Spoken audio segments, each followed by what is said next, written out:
Hello friends, நீங்கள் நம்ம சேனலுக்கு இப்போ தான் புதுசாக வரீங்க அப்படின்னா மறக்காம ரெட்டில் சப்ஸ்கிரைப் பண்ணி கிளிக் பண்ணி சப்ஸ்கிரைப் பண்ணி வச்சுக்கோங்க. பக்கத்தில் இருக்கிற பெல் ஐக்கனை கிளிக் பண்ணி ஆல் கொடுத்து வச்சுக்கோங்க. அப்போ தான் நான் போகிற நோட்டிஃபிகேஷன், இன்ஸ்டன்ட் நோட்டிஃபிகேஷன் எல்லாமே உங்களுக்கு கிடச்சிக்கிட்டே இருக்கும். ஓகேங்களா? ஸோ நம்மளுடைய சேனலுடைய ஃபீச்சர்ஸ் எல்லாமே பாருங்கள், கண்டிப்பாக உங்களுக்கு ரொம்ப பிடிக்கும். இந்த வீடியோவை பார்க்க வந்த உங்கள் அனைவரும் இறைவனின் சாந்தியும் சமாதானம் உண்டாட்டுமான்னு சொல்லி இந்த வீடியோ ஆரம்பிக்கிறேன். இன்றைக்கான டாபிக் நம்ம எதை பற்றி பார்க்க போகிறோம் அப்படின்னா, பேசிக் இன்ஜினியரிங் அண்ட் சயின்ஸில் வந்துட்டு ஈக்குவல் கான்செப்ட் போய்கிட்டு இருக்கு. ஈக்குவலண்ட் அப்படின்னா ஈக்குவல் ரெசிஸ்டன்ஸ் மட்டும் கிடையாது, equivalent resistance, equivalent inductance, equivalent capacitance. Equivalent ரெசிஸ்டன்ஸும் ஈக்குவலண்ட் இண்டக்டன்ஸும் சேம் தான். ஃபார் எக்ஸாம்பிளுக்கு பார்த்தீங்கன்னா, இந்த மாதிரி ஒரு கொஷின் நம்ம ரெசிஸ்டன்ஸில் பார்த்தோம். ரெசிஸ்டன்ஸ் இந்த மாதிரி ஒரு கொஷின் பார்த்துருப்போம்னு நினைக்கிறேன் போன செஷனில். அதே தாங்க அவங்க வந்து ரெசிஸ்டன்ஸ்க்கு இந்த மாதிரி சிம்பிள் கொடுக்காம இந்த மாதிரி சிம்பிள் கொடுத்தாங்கனாலும் அதே அப்ரோச் தான். ஸோ அதுக்கு நான் தனியாக வந்து லெக்சர் நான் போட வேண்டாம் அப்படின்னு எனக்கு தோணுச்சு. ஸோ இந்த மாதிரி போட்டாலும் அதுதான் ஒன்று தான். ஸோ டைம் வேஸ்ட் பண்ண வேண்டாம், நமக்கு அதிகபட்சமான டைம் கிடையாது, அதிகமாக இருந்தாலும் வேஸ்ட் பண்ண வேண்டாம் அப்படின்னு எனக்கு தோணுச்சு. ரெசிஸ்டன்ஸுக்கு பதிலாக ஜஸ்ட் இண்டக்டன்ஸ் கொடுத்துருக்காங்க. எல்ஏபிக்கு பார்த்தீங்கன்னா ஆர்ஏபிக்கு வந்துட்டு இப்போ 5 Ω வருதுன்னு வைங்களேன். எல்ஏபி என்ன வரும் அப்படின்னா 5 Henry வரும். தட்ஸ் ஆல், வேறு எந்த டிஃப்ரென்ஸும் கிடையாது. ஓகே, நான் வந்து ஒரு எக்ஸாம்பிள் மட்டும் சொல்லி காமிச்சிடறேன், பாருங்கள், உங்களுக்கு ஈஸியாக புரியும். அதாவது இங்கே வந்துட்டு ஏ இருக்குது, இங்கே வந்துட்டு பார்த்தீங்கன்னா இந்த மாதிரி ஒரு சம் இருக்குது பாருங்கள், சரிங்களா? ஓகே, இதுக்கு தேவையில்லாமல் இப்போ பார்த்தீங்கன்னா 2 Henry இருக்குது, இங்கே ஒரு 2 Henry, 3 Henry இருக்குது, சரிங்களா? ஸோ நான் ரெசிஸ்டன்ஸ் சொன்ன அதே கான்செப்ட் தான் இண்டக்டன்ஸுக்கும் பொருந்தும். ஸோ பார்த்தீங்க அப்படின்னா எப்படி மாறும் இது? இந்த மாதிரி போட்டுக்கலாமா? எல் ஈக்குவலண்ட் போடலாமா? ஸோ ஏ பி பார்த்தீங்கன்னா 2 Henry ரிப்பீட் ஆகிடும், இப்போ 3 Henry ரிப்பீட் ஆகிடும். இந்த 2 Henry இருக்கு. ரெசிஸ்டன்ஸ் நம்ம என்ன சொல்லியிருக்கோம்?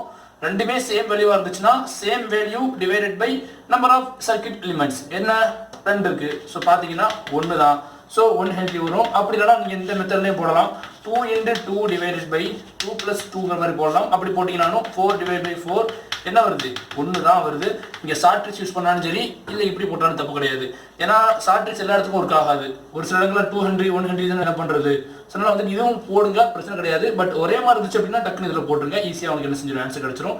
ஸோ பார்த்தீங்கன்னா எல்ஏபி என்ன வரும்? சிம்பிளாக 2 Henry + 1 Henry + 3 Henry. ஸோ பார்த்தீங்கன்னா 3 6 Henry. தட்ஸ் ஆல், அவ்வளோதாங்க, சரியா? ஸோ இந்த மாதிரி தான் இருக்கும். ரெசிஸ்டன்ஸுக்கு பதிலாக இண்டக்டன்ஸை ஃபிட் பண்ணிட்டோம் அப்படின்னா இந்த இது அவ்வளோதான். இதில் வேறு எந்த டவுட்டுமே கிடையாது, வேறு எந்த விஷயமும் கிடையாது. பட் கெப்பாசிட்டன்ஸ் அப்படி கிடையாது. அதை தான் நம்ம என்ன செய்ய போகிறோம் அப்படின்னா இன்னைக்கு கிளாஸில் கொஞ்சம் டீட்டெயிலாக பார்க்க போகிறோம். கெப்பாசிட்டன்ஸ் பற்றி நான் சொல்கிறதுக்கு முன்னாடி போன கிளாஸை சொல்லியிருப்பேன்னு நினைக்கிறேன். கெப்பாசிட்டன்ஸோட இன்ட்ரோடக்ஷன் கொடுத்துருப்பேன். இந்த கெப்பாசிட்டன்ஸ் பற்றின நேச்சர்லாம் நம்ம படிக்க போகிறது கிடையாது. ஜஸ்ட் வந்துட்டு இந்த ப்ராப்ளம் சால்வ் பண்ணுறதுக்குள்ள இதை பற்றி நம்ம பார்க்க போகிறோம். ஆனால் மெக்கானிக்கல் ஸ்டூடெண்ட்ஸ், சிவில் ஸ்டூடெண்ட்ஸ் இங்கே வந்து பயப்பட தேவை கிடையாது. ஈஸியாக நம்ம என்ன செய்யலாம், சால்வ் பண்ணிட்டு போயிட்டே இருக்கலாம். ஏன்னா நம்ம டீட்டெயிலாக எதுவுமே பார்க்கல, எல்லாமே பேசிக்காக நம்ம +2 வரைக்கும் படித்தா அந்த டாபிக் தான் என்ன செய்யணும்னா ஜஸ்ட் ரிவைஸ் பண்ணிட்டு இருக்கோம்.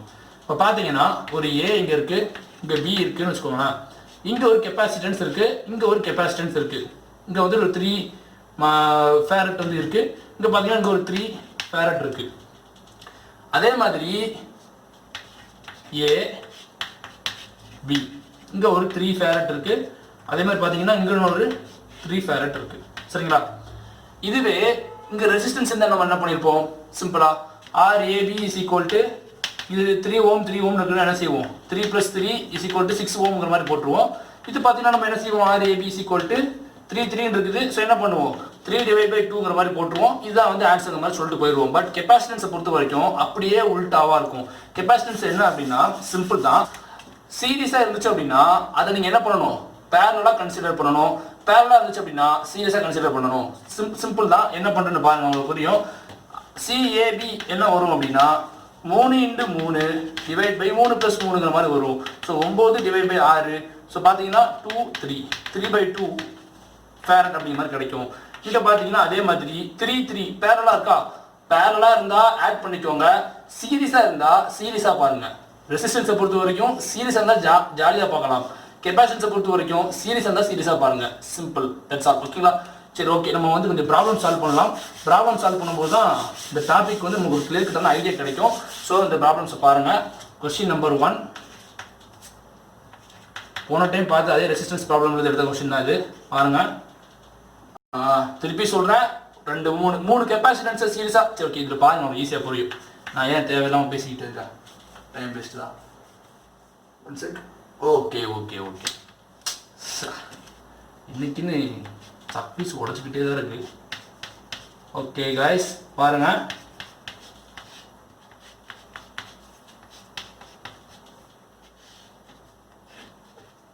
பி சரிங்களா.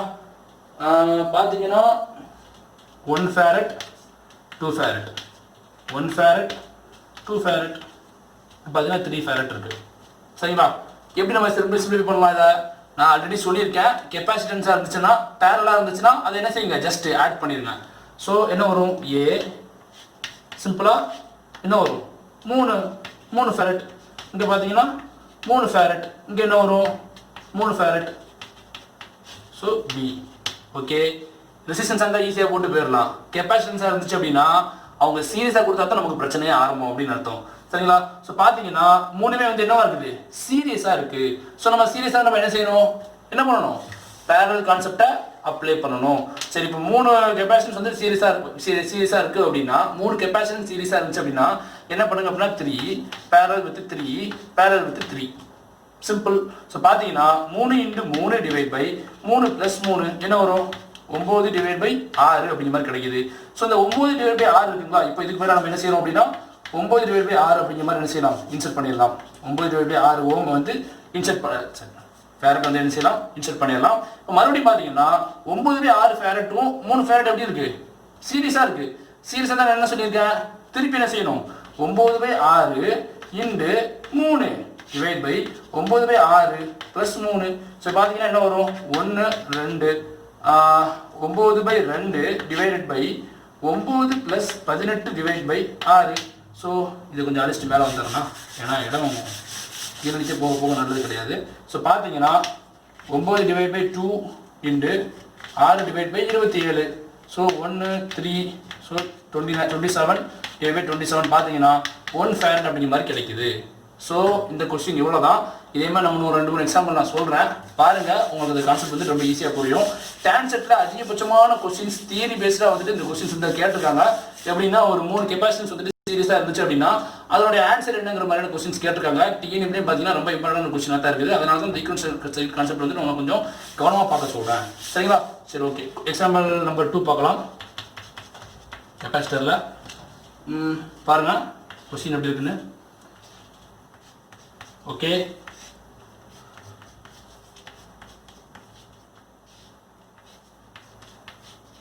Okay AV okay 2 farad 3 farad 2 farad 2 farad 3 farad 2 farad 3 farad 4 farad 4 farad சரிங்களா. இங்கே ஃபேரட் கொடுத்தாங்கன்னா ஃபேரட், மைக்ரோ ஃபேரட் கொடுத்தாங்கன்னா மைக்ரோ ஃபேரட், நேனோ ஃபேரட் கொடுத்தாங்கன்னா நேரோ ஃபேரட். அவங்க என்ன ஃபேரட் கொடுக்காங்களோ அதுக்கு தக்கன நீங்கள் என்ன செய்யணும் அப்படின்னா கடைசியில் சைனை வந்துட்டு போடணும் சரிங்களா. ஸோ அது ஒரு பெரிய விஷயம் கிடையாது, எல்லாருமே இன்ஜினியர்ஸ் தான். ஸோ உங்களுக்கு எல்லாமே வந்து உங்களுக்கு கோர்லேயே பார்த்துருப்பீங்க, மில்லினா என்ன மைக்ரோனா என்னங்கிறது பார்த்துருப்பீங்க. ஸோ அதை பற்றி நான் பெருசாக சொல்லலை. ஸோ பார்த்தீங்கன்னா நெக்ஸ்ட் இப்போ என்ன பண்ணலாம், ஏ 2 farad சரிங்களா. இதுக்கு பிறகு நம்ம என்ன பண்ணலாம், ஒரு ஃபேரட் ஒரே ஒரு கெப்பாசிட்டன்ஸ் ரீப்ளேஸ் பண்ணலாமா. ஸோ பேரலாக இருந்துச்சு அப்படின்னா கெப்பாசிட்டன்ஸை பொறுத்த வரைக்கும் என்ன செய்யணும், ஆட் பண்ணணும். ஸோ ஆட் பண்ண என்ன வரும், 8 farad வருமா, இங்கே 3 farad பி. இப்போ மறுபடியும் நமக்கு ஆப் ரெடியாக காத்துக்கிட்டு இருக்கு. ஸோ பார்த்தீங்கன்னா 3 கெப்பாசிட்டன்ஸ் வந்து என்ன செய்யுது, பேரலாக இருக்குது, சீரியஸாக இருக்குது. ஸோ நம்ம என்ன செய்யணும், கெப்பாசிட்டன்ஸை பொறுத்த வரைக்கும் சீரியஸாக இருந்தால் தான் பிரச்சனை. கெப்பாசிட்டன்ஸை பொறுத்த வரைக்கும் சீரியஸாக இருந்தால் மட்டும்தான் பிரச்சனை. ரெசிஸ்டன்ஸை பொறுத்த வரைக்கும் சீரியஸாக இருந்தால் ஜாலி, இண்டக்டன்ஸை பொறுத்த வரைக்கும் சீரியஸாக இருந்தால் ஜாலி சரிங்களா. ஸோ பாருங்க, ஃபர்ஸ்ட் இதுக்கு ஒரு கெப்பாசிட்டன்ஸ் வந்து ரீப்ளேஸ் பண்ணலாமா, சி ஈக்குவலன்ட் சொல்லி ரீப்ளேஸ் பண்ணலாமா. சி ஈக்குவலன்ட் என்ன வரும், 2 × 8 divide by 2 + 8 so 16 divide by 10. So பார்த்தீங்கன்னா 1.6 மாதிரி கிடைக்குமா. ஸோ நான் என்ன செய்யலாம், ரீப்ளேஸ் பண்ணுறேன். ஸோ ஏ 1.6 farad பி 3 farad சரிங்களா. ஸோ இப்போ என்ன செய்யுது, பேரலாக இருக்குது, ஸோ சீரியஸாக இருக்குது. சி ஈக்குவல் என்ன வரும், திருப்பி 1.6 × 3 டிவைட் பை 1.6 + 3. ஸோ பார்த்தீங்கன்னா என்ன வரும், 4.8 டிவைட் பை 3.6 மாதிரி கிடைக்குது. ஸோ இதான் பார்த்தீங்கன்னா இந்த கொஸ்டினுக்கான ஆன்சர். That's all. ஸோ இதுக்கு மேலே வந்து பார்த்தீங்க அப்படின்னா இதில் நீங்கள் ரொம்ப வந்து என்ன செய்ய தேவையில்லை அப்படின்னா ஸ்ட்ரெஸ் பண்ணிக்க தேவையில்லை. ஓகே, லாஸ்ட் எக்ஸசைஸ் நான் கொடுக்குறேன், அது பாருங்கள். அது பார்த்துட்டீங்க அப்படின்னா உங்களுக்கு இந்த கான்செப்ட் வந்துட்டு இன்னும் கொஞ்சம் உங்களுக்கு என்ன செய்யலாம், கொஞ்சம் ஆழமான ஒரு ஐடியா கிடைக்கும். நம்ம நெக்ஸ்ட் என்ன செய்யலாம் அப்படின்னா இன்னும் கொஞ்சம் எக்ஸசைஸான ப்ராப்ளம்ஸ் வந்து நம்ம நாளைக்குள்ள கிளாஸில் நம்ம என்ன செய்யலாம், சால்வ் பண்ணலாம். சரிங்களா? நெக்ஸ்ட் அடுத்து என்ன செய்யலாம் அப்படின்னா டான்சர் ப்ராப்ளம்ஸ் எல்லாமே சால்வ் பண்ணலாம். சரி, ஓகே, லாஸ்ட் கொஸ்டின் பாருங்கள். இந்த கொஸ்டினோட பார்த்தீங்கன்னா கண்டிப்பாக உங்களுக்கு ஒரு ஐடியா கிடைச்சிரும்.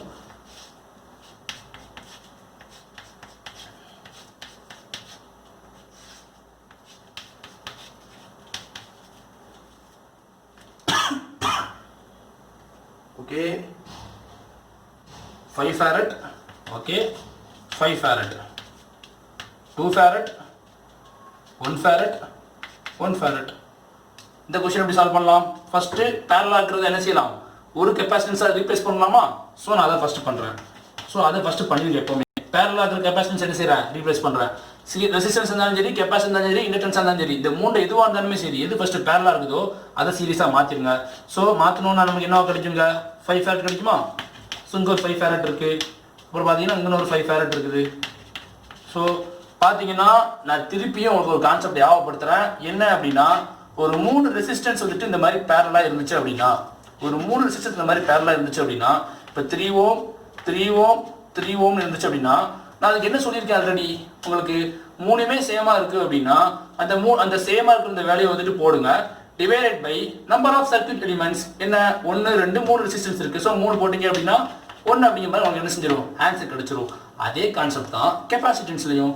இதில் பார்த்தீங்கன்னா 3 கெப்பாசிட்டன்ஸ் என்னவா இருக்கு சொல்லுங்க, 3 கெப்பாசிட்டன்ஸ் என்னவா இருக்குது, சீரியஸா இருக்குது. இதுவே 3 கெப்பாசிட்டன்ஸ் வந்துட்டு பேரலா, சரி 3 ரெசிஸ்டன்ஸ் பேரலா இருந்துச்சுன்னா நான் சொன்ன கான்செப்ட் இருக்கா, அதே கான்செப்ட் இங்கேயும் பொருந்தும். No problem. ஸோ RAB என்ன வரும், 5/3 farad. முடிஞ்சு போச்சு. உங்களுக்கு டைம் பார்த்தீங்கன்னா ஜஸ்ட் 10 seconds தான். சிம்பிளாக 10 seconds கூட ஆகாது, ஜஸ்ட் 5 seconds தான். 3 secondsலேருந்து ஆன்சர் போட்டுடலாம், 2 seconds வந்துட்டு அந்த ஆன்சர் பிக் பண்ணலாம். நெக்ஸ்ட் ப்ராப்ளம் ஜம்ப் பண்ணிட்டு போயிட்டே இருக்கலாம். உங்களுடைய கோர் கொஞ்சம் என்ன செய்யலாம்னா கொஞ்சம் அதிகமாக டைம் கிடைக்கும். இந்த வீடியோஸ் மேக் பண்ணுற மெயின் மோட்டோவே என்ன அப்படின்னா, கண்டிப்பாக எனக்கு நம்பிக்கை இருக்குது, இந்த வீடியோ பார்க்க வரீங்க அப்படின்னா கண்டிப்பாக உங்களுடைய கோர் நீங்கள் ஸ்ட்ராங் பண்ணியிருப்பீங்க. Engineering mathematics previous year questions நிறைய நான் சால்வ் பண்ணியிருக்கேன். அதில் நீங்கள் ப்ராக்டிஸ் பண்ணி சரி, இல்லை நீங்கள் ஓனாக ப்ராக்டிஸ் பண்ணி சரி, எதில் ப்ராக்டிஸ் பண்ணாலும் சரி. ஸோ அதில் எவ்வளோ ஸ்ட்ராங்காக இருப்பீங்க, 80 மார்க் நீங்கள் ஸ்ட்ராங்காக இருப்பீங்க. இந்த 20 மார்க்லேயும் வந்துட்டு அடிக்கணும்னு சொல்கிறவங்க தான் இந்த வீடியோ பார்க்க வந்திருக்கீங்க. ஸோ கண்டிப்பாக பார்த்தீங்கன்னா 100க்கு 100 வந்துட்டு எய்ம் பண்ணுறது தான் நம்மளுடைய சேனலோட மெயின் மோட்டோவே. எனக்கு ட்ரிபிள் பற்றி மட்டும் தான் சொல்ல முடியும். வேறு டிபார்ட்மெண்ட் பற்றி வேறு சேனல் அழகாக சொல்லியிருக்காங்க. ஸோ அதே கூட நீங்கள் என்ன செய்யலாம், வாட்ச் பண்ணலாம், தப்பே கிடையாது. என்னோட சேனல் மட்டும் நான் ப்ரொமோட் பண்ண மாட்டேன். ஸோ பார்த்தீங்கன்னா 5/3 farad அப்படிங்கிறதா வந்து பார்த்தீங்கன்னா ஃபைனல் ஆன்சர். ஸோ கெப்பாசிட்டன்ஸ் பார்த்தீங்கன்னா இவ்வளோ தான். கடைசியாக கன்க்ளூஷன் லைட்டாக சொல்லி முடிச்சிடுறேன். சம்மரைஸ் பார்த்தீங்க அப்படின்னா சிம்பிள் தான். 2 கெப்பாசிட்டன்ஸ் வந்து பார்த்தீங்க அப்படின்னா சீரியஸாக இருந்துச்சு அப்படின்னா, 2 கெப்பாசிட்டன்ஸ் சீரியஸாக இருந்துச்சு அப்படின்னா நம்ம என்ன செய்யணும், அதை ரெசிஸ்டன்ஸ் எப்படி பேரலாக இருக்குதோ அது மாதிரி என்ன செய்யணும், அதை ட்ரீட் பண்ணணும். அதே மாதிரி 2 கெப்பாசிட்டன்ஸ் பார்த்தீங்கன்னா பேரலாக இருந்துச்சு அப்படின்னா நீங்கள் பயப்படவே வேண்டாம். எக்ஸாம்பிளுக்கு பார்த்தீங்கன்னா இந்த மாதிரி சம்மருக்கு வச்சுக்கோங்களா, 2 கெப்பாசிட்டன்ஸ் வந்து இந்த மாதிரி பேரலாக இருக்குது, கொஸ்டின் கொடுத்துருக்காங்க, நீங்கள் பார்த்து பயப்படவே கூடாது, ரொம்ப ஈஸின்னு அர்த்தம். இந்த மாதிரி கொடுத்துருக்காங்க பாருங்க, ஒரு சின்ன எக்ஸாம்பிளுக்கு இந்த மாதிரி கொடுத்துருக்காங்க, எப்படி வேணால் கொடுக்கலாம். ஓகே, நான் ஸ்ட்ரெயிட்டாக கொடுக்குறேன், கொஞ்சம் சாய்ந்து இருக்கிறதுனால லாஸ்ட்டாக ஒரு இந்த மாதிரி சொல்லிட்டு முடிச்சிடறேன், கோச்சிக்காதீங்க. கொஞ்சம் வீடியோ டியூரேஷன் கொஞ்சம் பெருசாக போகுது. ஒரு சின்ன எக்ஸாம்பிள் கொஸ்டின் வந்துட்டு இதை பார்த்து பயப்படக்கூடாதுங்கிறதுக்காக நான் வந்து கொஸ்டின் கொடுக்குறேன். இந்த மாதிரி கொஸ்டின் கேட்குறாங்க, நீங்கள் சால்வ் பண்ண முடியுமா அப்படிங்கிறது தான் நான் அந்த சம் நோட்டாவே.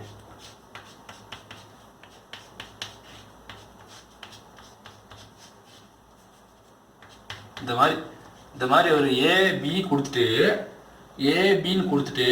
அவங்க என்ன மாதிரி கொஸ்டின்ஸ் கேட்குறாங்க அப்படின்னு பார்த்தீங்கன்னா 6 farad இல்லைன்னா ஒன்றும் இல்லை, ஈச் கெப்பாசிட்டன்ஸ் ஹேவிங் 6 farad என்ன வேல்யூ, 6 farad வேல்யூ. சரிங்களா?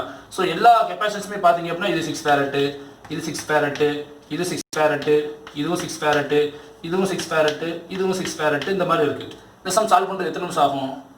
நீங்கள் வந்துட்டு உண்மையிலே நான் சொல்கிறேன், என்னோடய லெக்சர்ஸ் எல்லாமே ஃபாலோ பண்ணீங்க அப்படின்னா கண்டிப்பாக உங்களுக்கு மேக்ஸிமம் 1 minute தான் ஆகும். என்ன பண்ணணும், ஒன்றுமே கிடையாது. ஃபஸ்ட்டு ஏ போடுங்க, ஏ போட்டு இதுக்கு மேலே என்ன போடலாம், 6 + 6 என்ன 12 farad. நெக்ஸ்ட் என்ன 6 + 6 என்ன வரும் 12 farad. நெக்ஸ்ட் என்ன 6 + 6 என்ன வரும் 12 farad. நீங்கள் சிவிலாக இருந்தாலும் சரி, மெக்கானிக்கலாக இருந்தாலும் சரி, எந்த டிபார்ட்மெண்ட்டாக இருந்தாலும் சரி, இந்த கொஸ்டின் நான் சொல்லி தந்தது நீங்கள் கரெக்டாக ஃபாலோ பண்ணியிருந்தீங்கன்னா இதை நீங்கள் ஈஸியாக எப்படி சால்வ் பண்ணிட்டு போயிடலாம். 12 farad. நெக்ஸ்ட் என்ன இது வரை சொல்லியாச்சு, இது சொல்லியாச்சு. இப்போ பார்த்தீங்கன்னா இது 6 ஃபேரட் 6 ஃபேரட் 6 எல்லாமே 6 ஃபேரட். So 12 farad. ஸோ பார்த்தீங்கன்னா திருப்பி இங்கே ஒரு 12 ஃபேரட். சரிங்களா? சரி, ஓகே. இப்போ எல்லாம் சீரியஸாக இருக்க கெப்பாசிட்டன்ஸ்லாம் இப்போ எப்படி நான் சால்வ் பண்ணுறது? அதான கேள்வி, உங்களோட கேள்வி. உங்களுக்கு இதுக்கும் வந்துட்டு உங்களுக்கே ஆன்சர் தெரியும். என்ன பண்ணணும்? 12 farad 12 farad 12 farad 12 farad 12 farad 12 farad. என்ன செய்யணும்? CAB இஸ் ஈக்குவல் டு எல்லாத்தையும் ஆட் பண்ணிடக்கூடாது. சரிங்களா? நிறைய பண்ணுற தப்பு அதுதான். ரெசிஸ்டன்ஸ் வந்து எல்லாத்தையும் ஆட் பண்ணிட்டு போயிடலாம். பட் எல்லாமே எப்படி இருக்கு? Series capacitance. சரிங்களா? ஸோ என்ன வேல்யூ இருக்கு? 12 இருக்கா? So 12 divided by number of circuit elements என்ன? 1 2 3 4 5 6 முடிஞ்சு போச்சு. ஸோ இந்த கொஸ்டின் பார்த்தீங்கன்னா 2 ஃபேரட் ஈஸியாக ஆன்சர் பண்ணிட்டு போயிட்டே இருக்கலாம். ஸோ இவ்வளோ தான் நான் சொல்ல வந்த ட்ரிக்ஸ். சரிங்களா? ஸோ ட்ரிக்ஸை கொஞ்சம் மைண்டில் வச்சுக்கோங்க, அதிகமாக ப்ராக்டிஸ் பண்ணுங்க. சரிங்களா? உங்ககிட்ட இருக்கிற எந்த புக்ஸ் வச்சுனா நீங்கள் ப்ராக்டிஸ் பண்ணுங்க. நிறையவே பார்த்தீங்கன்னா ஃப்ரீ ஆஃப் காஸ்ட்டுக்கு நிறையவே வந்துட்டு கோச்சிங் இன்ஸ்டியூட் அவங்களே வந்துட்டு கொடுக்குறாங்க. எதுவும் காப்பிரைட்லாம் கிடையாது, நான் காப்பிரைட் நிறைய வந்துட்டு அவங்களே வந்துட்டு கொடுக்குறாங்க. ஏன்னா லாக்டவுனில் எல்லாமே ரொம்ப கஷ்டப்படுறதுனால ஸ்டூடெண்ட்ஸ் யாருமே வந்துட்டு வெளியே போக முடியல, நிறைய கோச்சிங் இன்ஸ்டியூட்டுக்கு போக முடியாத அளவுக்கு சூழ்நிலை இருக்கிறதுனால அவங்களே கொடுக்குறாங்க நிறைய பேர். ஸோ அந்த ஒரு மெட்டீரியல் வச்சு கூட நீங்கள் என்ன செய்யலாம், சால்வ் பண்ணி பார்க்கலாம். பட் மெக்கானிக்கலுக்கும் சிவிலுக்கும் சொல்கிறது என்ன அப்படின்னா, நீங்கள் இந்த மாதிரி டாபிக்ஸில் ரொம்ப உள்ள பூந்துட வேண்டாம். பார்த்தீங்கன்னா எக்ஸாம்பிளுக்கு இந்த ஒரு கியூப் மாதிரிலாம் ஒரு கொஸ்டின் வரும். அது எங்கள் டிபார்ட்மெண்ட்டில் இருக்கக்கூடிய EEC யூஸ் பண்ணி வச்சிருக்கேன். நான் வந்துட்டு வேணாம் தான் சொல்லுவேன். ஏன்னா அது வந்து உங்களுக்கு ரொம்ப அதிகமான டைமை வந்து கன்சியூம் பண்ணக்கூடியது. அந்த மாதிரி டாபிக்லாம் நீங்கள் வந்து ப்ராக்டிஸ் பண்ண வேண்டாம். நம்ம டான்ஸிக் ப்ரீவியஸ் இயர் கொஸ்டினில் பார்க்கலாம், TNP ப்ரீவியஸ் இயர் கொஸ்டின்லையும் பார்க்கலாம். எந்த லெவலில் அவங்க கொஸ்டின்ஸ் கேட்டிருக்காங்க அப்படின்ட்டு அந்த லெவலில் நீங்கள் ப்ரிப்பேர் பண்ணால் மட்டும் போதும். சரிங்களா? பட் EEC இன்ஸ்ட்ருமெண்டேஷன் கைஸ், உங்களுக்கு நான் சொல்கிறது என்ன அப்படின்னா, நீங்கள் வந்து கொஞ்சம் படிக்கணும். பட் நீங்களும் வந்துட்டு ரொம்பலாம் வந்து என்ன செய்ய தேவை கிடையாதுன்னா, அந்த ஈக்குவல் கான்செப்ட் பொறுத்த வரைக்கும் இது பண்ண தேவை கிடையாது. நான் உங்களுக்கு பின்னாடி சொல்கிறேன் என்னென்ன பண்ணலாம் அப்படிங்கிறத பற்றி. ஸோ இந்த வீடியோ வந்து உங்களுக்கு புரிஞ்சிச்சு அப்படின்னா மறக்காமல் கமெண்ட் பாக்ஸில் வந்து நான் உங்களுக்கு எவ்வளோ நேரத்தை ஸ்பெண்ட் பண்ணி இந்த வீடியோவை நான் மேக் பண்ணியிருக்கேன். நீங்கள் எனக்கு ஒரு 2 மினிட்ஸ் ஸ்பெண்ட் பண்ணி உங்களுடைய ஃபீட்பேக் சொல்கிறது தப்பே இல்லைன்னு நினைக்கிறேன். ஸோ உங்களுடைய ஃபீட்பேக்கை கீழே வந்து சொல்லுங்கள், எந்த மாதிரியான எக்ஸ்பீரியன்ஸ் இந்த மாதிரி எக்ஸ்பிளைன் பண்ணீங்க. என்னுடைய வீடியோ வந்து எந்த நல்லா இருந்துச்சு, நல்லா இல்லை அப்படின்னாலும் கீழே வந்து சொல்லுங்கள். கண்டிப்பாக வந்து அதை மாற்றிக்கிறதுக்கான முயற்சி பண்ணுறேன். நான் உங்களுடைய ஃபீட்பேக்ஸ் வச்சு தான் நெக்ஸ்ட் எல்லாத்தையுமே வந்து பார்த்தீங்கன்னா மாற்றிக்கிட்டு இருக்கேன். இந்த ஃபீட்பேக்ஸ் வச்சு தான் பார்த்தீங்கன்னா இந்த மாதிரி கூட போட்டுக்கிட்டு இருக்கேன். இந்த ஃபீட்பேக்ஸ் வச்சு தான் இந்த போர்டு எப்படி யூஸ் பண்ணுறது கூட நான் தெரிஞ்சிருக்கேன். இந்த ஃபீட்பேக்ஸ் வச்சு தான் இந்த கேமரா எப்படி செட் பண்ண கூட தெரிஞ்சுக்கிட்டேன். இந்த ஃபீட்பேக்ஸ் வச்சு தான் இந்த லைட்டிங்கு, இந்த ஃபீட்பேக்ஸ் வச்சு தான் எல்லாமே பண்ணியிருக்கேன். லாஸ்ட்டாக பார்த்தீங்கன்னா இந்த போஸ்டர் கூட பார்த்தீங்கன்னா இந்த ஃபீட்பேக்ஸ் வச்சு தான். ஸோ உங்களுடைய கமெண்ட் வந்துட்டு தயவு செஞ்சு கீழே பதிவு செய்யுங்க. கண்டிப்பாக நான் வந்து அதை படித்து பார்ப்பேன். அதெல்லாம் எனக்கு வேலை. சரி, தேங்க்ஸ் ஃபார் வாட்சிங்.